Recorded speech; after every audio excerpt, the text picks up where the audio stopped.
If you think Rambo was a vehicle for Sylvester Stallone to run around topless while firing big guns, you're only partly right. Rambo was a massive hit on its cinematic release both in the US and internationally. It widened its audience in global rentals and still ranks in viewing charts 3 decades later. There are many movies focused around Vietnam with some prevailing as cultural perspectives. Very few dealt with the aftermath of Vietnam, where the soldiers were blamed for the failure by their own country. Hooking into a nation's psyche is never a bad idea for any story. Getting the balance between the moral and entertainment is another matter entirely. Rambo 2's success is attributable to its entertainment choices, while leaving the Vietnam theme to carry through the story resolution and beyond. A theme so strong, Rambo 2's rewriting of history is often cited scholastically as a significant influence in the changed perception of Vietnam soldiers, including the current reverence of all veterans in the US. Which makes Rambo 2 the kind of movie we should be learning from. This video will break down the entire Rambo 2 story, to the foundations of structure, character and theme. Rambo 2 has a runtime excluding credits of 93 minutes. Beware, spoilers abound. The opening scene of Rambo 2 does a lot to hook us into the story even if we've never seen Rambo before. Rambo himself won't see any action for some time, so it's essential to get a sense for who he is at the outset. This starts with the world building, symbolic of movies we've seen of hard labour camps, the rock breaking, the tough men, the shotgun-toting guards. Rambo's poise and gait set him apart. He looks capable and at ease in this hell. Once Rambo and Troutman face each other, there is minimal movement from either the actors or the cinematography. The less movement, the higher the threat. Rambo is an explosion waiting to happen. As the scene evolves, we see Rambo's kinship with Troutman. We get an early sense of Rambo's ghost, the Vietnam War, the prison camps. It will be expanded as a major story point in 2B. Rambo's conflict with the lie is defined when Troutman states Rambo can't want to stay in this hellhole. Rambo replies, "In here at least I know where I stand." This viewpoint ties to the bureaucratic perception that America didn't lose the Vietnam War. The soldiers did. It feeds into the lie underpinning the story through to the closing scene. The story and mission premise is of forgotten US vets held to ransom by the Vietnamese. Rambo will be tasked with confirming the vets are alive. As an audience, the hook and dramatic narrative for the entire movie is defined at 3 minutes. Rambo asks, "Do we get to win this time?" This time it's up to you. In just a few minutes we have gained a real sense of the injustice and hurt Rambo feels, what he stands for and his past. As an audience we have some previous visual exposure to Vietnam and its impact on the American psyche. We empathise with the hero. Unusually, the change from normal, in this case from prison, into the story world is this opening scene. Normal for Rambo has been effectively established with the iconic images of prison life. He briefly resisted the change in his reaction to Troutman, but readily agrees to the mission when there is a chance at redemption. A lot of movies given the same premise might pace out the setup with an extended jail sequence to hit standard structure beats. The quality of this scene is the confidence in the writing, cinematography and Stallone's charisma to launch us into the story. As Troutman walks away, our overriding sense is of expectation. We can't wait for the movie proper to begin. Our bums are firmly in our seats. Once we're out of the prison, the world building continues through the soundtrack and symbolic imagery of the Vietnam Asian region. This imagery is fleeting but essential because it sets the location in the viewer's imagination. Often the temptation is for long travelogue explanations where simple symbolism can be very useful. At the base there are many characters, but only 2 who serve the story. Murdoch starts as Rambo's ally, but nobody is fooled. He is the owner of the lie within the context of this story world. A lot of characters will represent the lie through the story, primarily in Vietnam, but it's Murdoch who must be overcome to defeat the lie.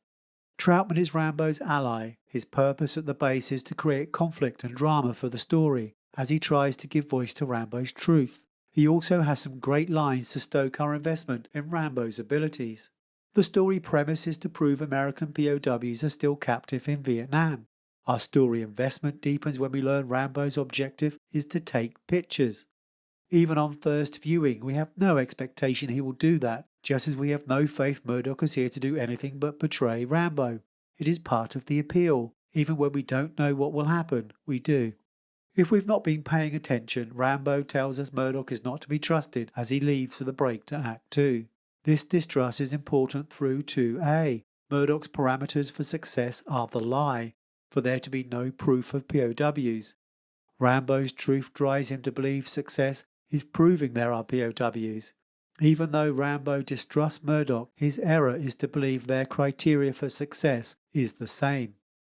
As Rambo comes to the story in possession of the truth, he will go through a flat character arc.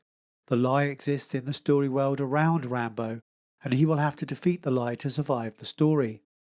The lie is America's betrayal of its Vietnam veterans, symbolized here by refusing to accept there are POWs in Vietnam.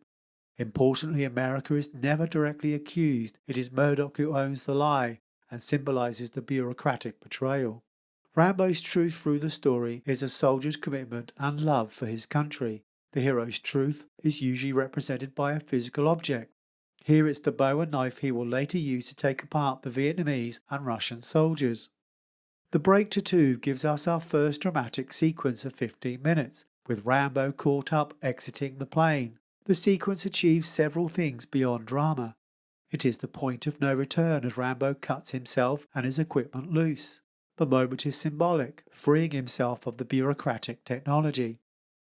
The 2A subtext is Rambo's belief in the truth, while unwittingly serving the lie. As Coe says, "You come a long way, Rambo, to see empty camps." Running at a total 93 minutes, there isn't a lot of time for subplots. Coe, the female contact, is here to help Rambo, add emotional depth, and provide a feminine contrast to Stallone's physical presence. Through 2A, she is here to confirm the lie, that there are no POWs to be rescued.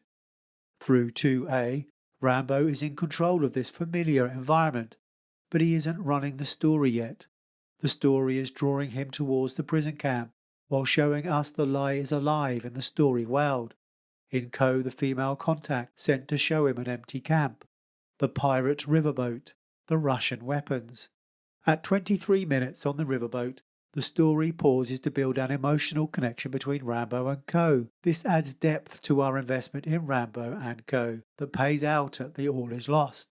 We feel Rambo's despair all the more for the time spent building their relationship here. This moment on the boat also adds personal texture to the story, of Rambo's perception he is expendable, of Coe still fighting the Vietnam War 10 years after the Americans pulled out, losing her father, her desire to escape. We get our next plot point when we discover the camp isn't empty at 28 minutes. Rambo goes into the camp despite Coe's protests. "No more orders, Coe," he says. He doesn't know what's in the camp, but his truth dictates if there are POWs, he will find them. At 32 minutes, Rambo finds Banks hung up on a crucifix. Rambo now has the proof required of his mission, but this isn't what the lie wants. This is Rambo's truth, and it will bring him into direct conflict with everyone serving the lie, both the Vietnamese guards and Murdoch.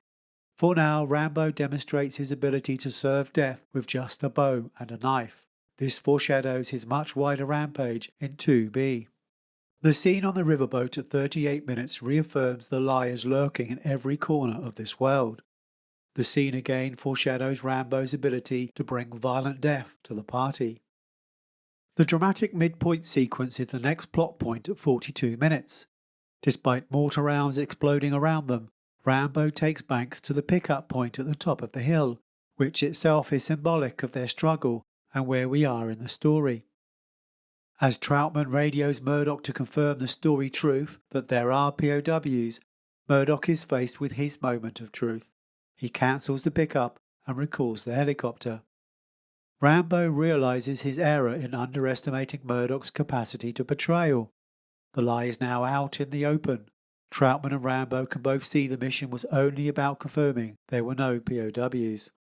If the 2A subtext was to serve the lie, The to-be subtext is to erase it. Immediately after the midpoint at 46 minutes, Troutman and Murdoch spell out the opposing positions for the truth and the lie.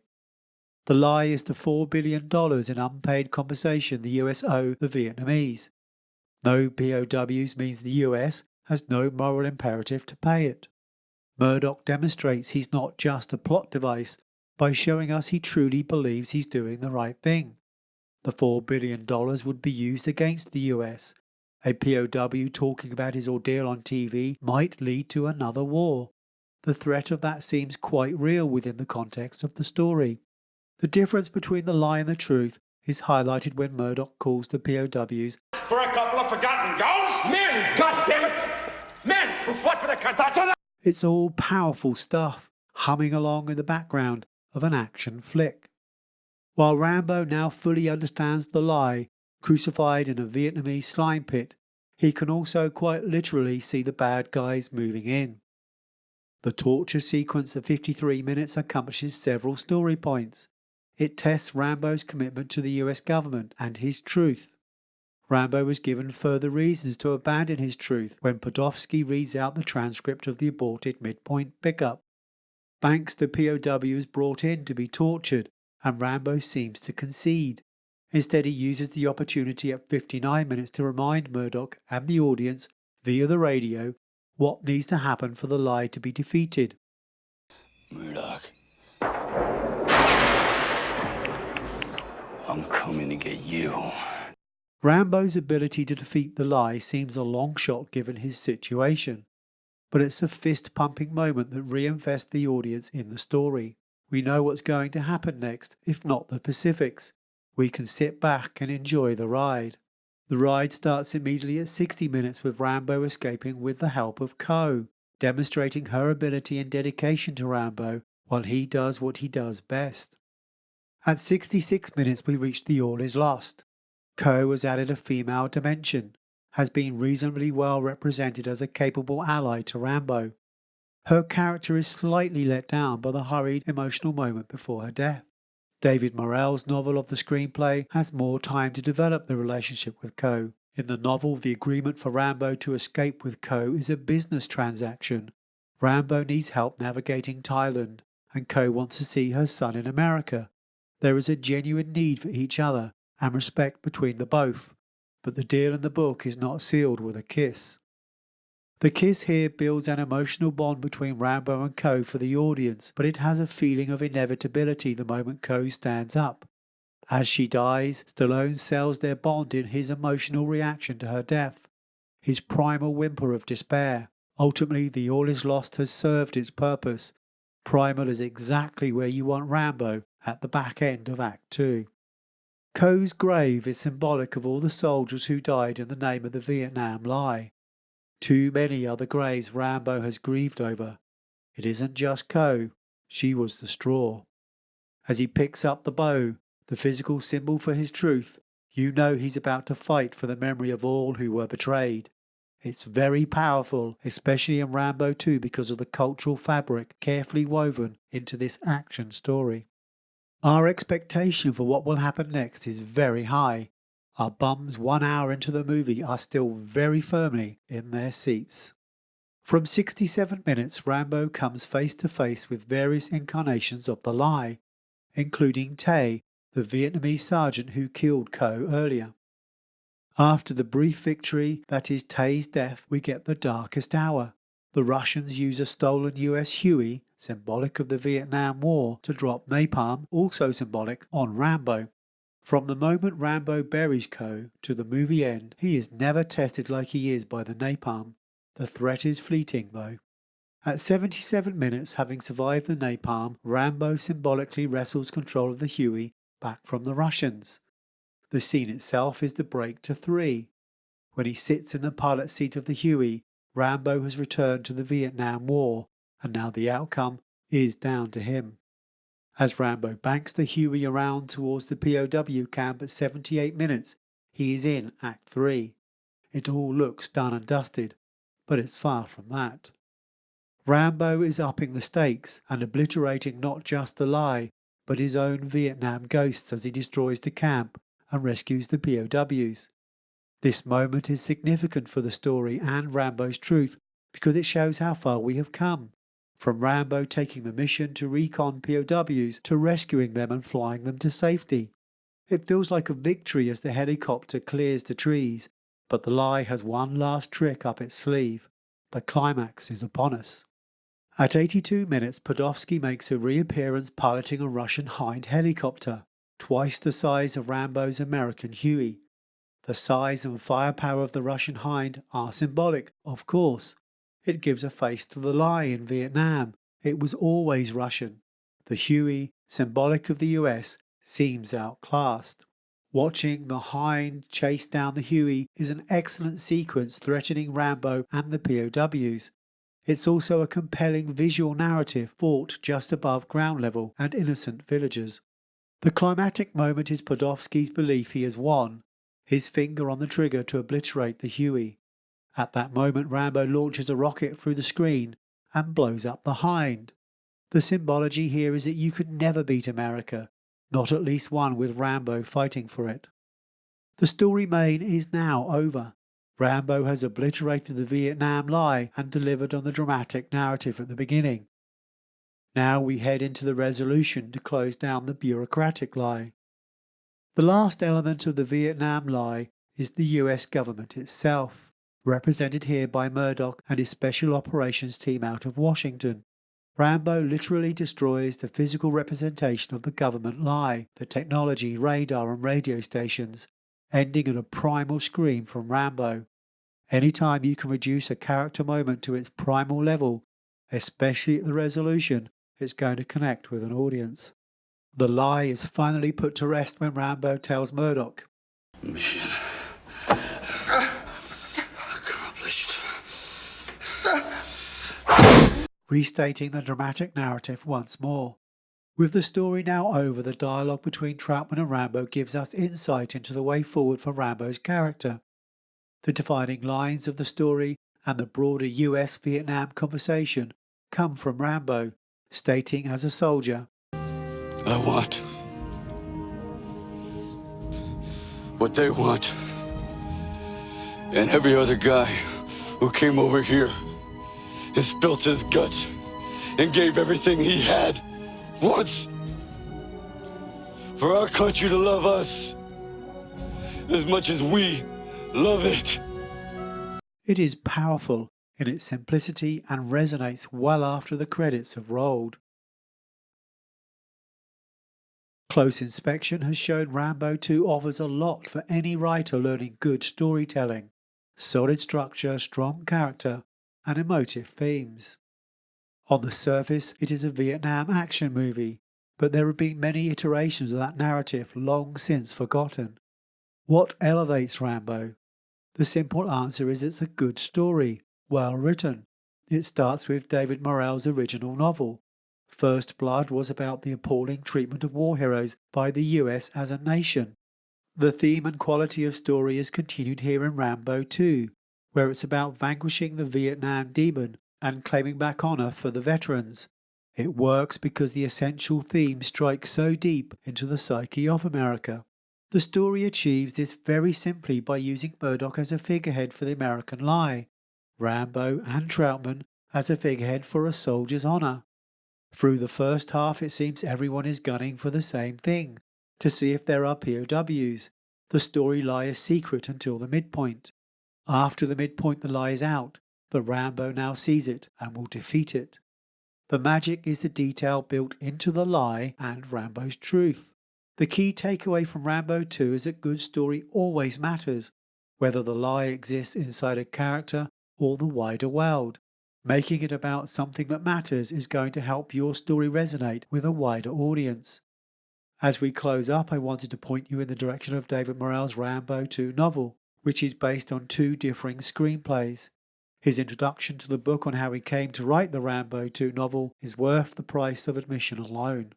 Thank you for watching this video. I loved making it. I do these breakdowns to build my knowledge of story as a writer. I hope you were entertained, and I hope you learned something too. If you'd like to discuss this breakdown, I look forward to hearing from you below. If you have a book or movie you'd like me to break down, let me know about that too. There are plenty more videos upcoming, starting with the Disney princess narrative of Iron Man. Have fun. Thank you for watching.